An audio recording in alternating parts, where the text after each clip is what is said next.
जैसा कि आप जानते हैं 22 जनवरी की तारीख ऐतिहासिक तारीख है और अयोध्या में राम मंदिर में भगवान श्री राम की प्राण प्रतिष्ठा के मौके पर यूपी 100 न्यूज की टीम ने ऑल इंडिया उलेमा बोर्ड की राष्ट्रीय उपाध्यक्ष और वरिष्ठ नेत्री शबाना खंडेलवाल से ताजनगरी आगरा में बातचीत की।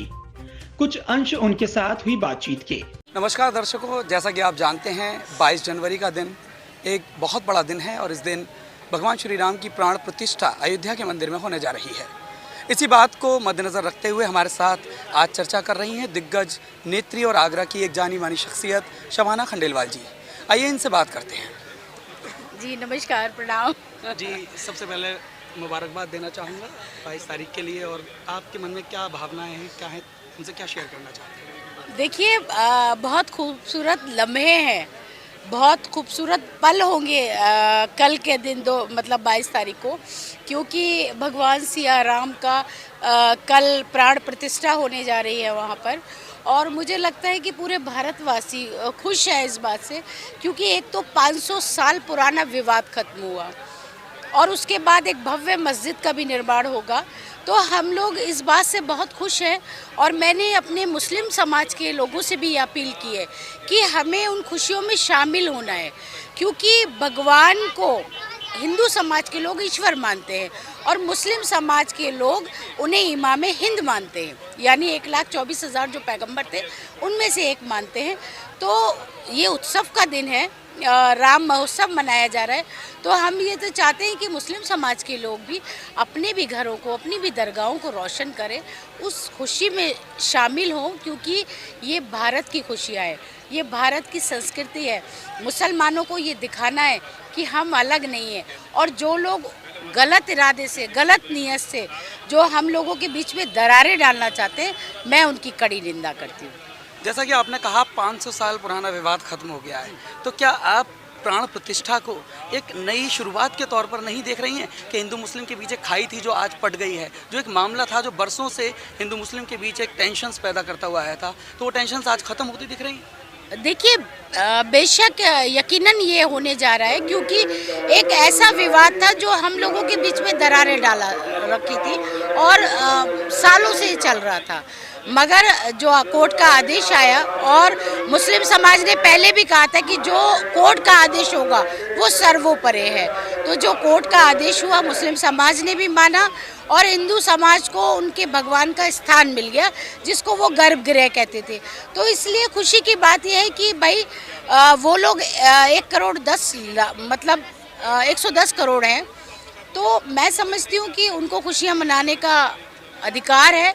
सनातन का वो उसका संगम हो रहा है एक तरह से, तो मुस्लिम समाज को भी उसमें बढ़ चढ़कर हिस्सा लेना चाहिए, उनकी खुशियों में शामिल होना चाहिए। और मैं हिंदू समाज से भी अपील करूंगी कि भारत में काश ऐसा हो जाए कि एक हाथ में गीता और एक हाथ में कुरान हो जाए, तो मुझे लगता है कि भारत से अच्छा हमारा कोई देश नहीं होगा, सबसे पहले हमारा भारत होगा। और ये मिसाल, ये पैगाम हम चाहते हैं कि मुस्लिम समाज के, हिंदू समाज के, सिख समाज के, क्रिश्चियन समाज के सारे लोग ये संदेश दें कि भारत में छोटी मोटे झगड़े होते रहे भले ही, मगर जहाँ प्यार की बात आती है, जहाँ सम्मान की बात आती है, जहाँ श्रद्धा की बात आती है, वहाँ हम सब एक हैं।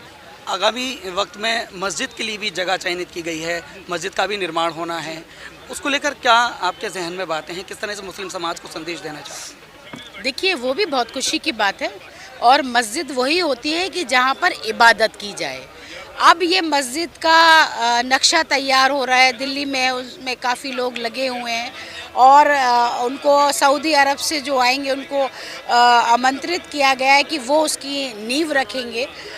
मक्का शरीफ के लोग, तमाम ऐसे जो हमारे लिए बहुत मायने रखते हैं, जिनका आना, वो शामिल होंगे। मस्जिद की नींव रखी जाएगी और एक अच्छा पैगाम जाएगा कि वहाँ श्री राम भी हैं और यहाँ खुदा का घर भी बन रहा है, जो मैं समझती हूँ कि हिंदुस्तान की सबसे बड़ी, सबसे खूबसूरत मस्जिद होगी।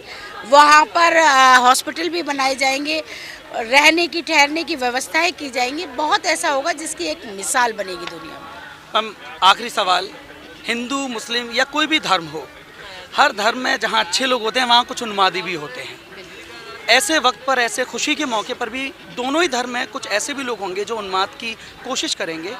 वक्त के रहते हुए वक्त को ख़राब करने की भी कोशिश की जाएगी। तो क्या कहना चाहेंगे, उन लोगों को क्या संदेश देना चाहेंगे?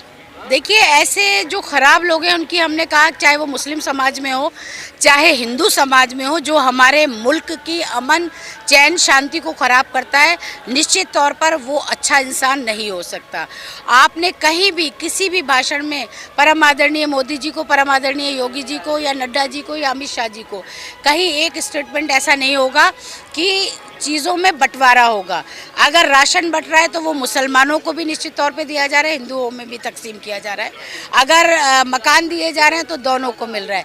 शिक्षा की व्यवस्था, सुरक्षा की व्यवस्था, 3 तलाक से राहत दिलवाना, आर्टिकल 370 की बात करना, किसानों की बात करना, उनको राहत देना, तो बेटियों की रक्षा, बेटियों की सुरक्षा, ये हमारा पैगाम है।